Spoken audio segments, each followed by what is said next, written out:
असा करून हरभरा आणि ज्वारी गहू पिकाची पेरणी केली, पण मागील बऱ्याच दिवसापासून ऑक्टोबर महिन्यामध्ये अतिवृष्टी व अवकाळी पाऊस झाल्यामुळे रब्बी पिकाचं नुकसान मोठ्या प्रमाणावर झालं आहे।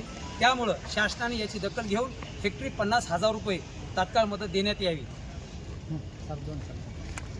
आज आम्ही शेतकरी सांगण्यात येते की कलेक्टर ऑफिस येथे जमलेलो आहे की रब्बीमध्ये आमच्या अजून खरीपचं व्यवस्थित पीक झालेलं नाही, व्यवस्थित उत्पन्न झालेलं नाही खरीपमध्ये, तरी शेतकरी हा पूर्ण शेतकऱ्याचं कंबरडं मोडलेलं आहे, तरी शेतकरी कसा बसा उभा राहण्याचा प्रयत्न करतोय।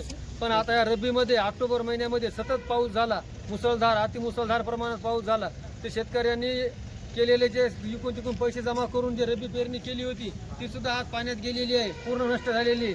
आणि त्यामुळे शेतकऱ्यांना हेक्टरी 50,000 रुपये तात्काळ मदत द्यावी ही आमची शासनाला विनंती आहे।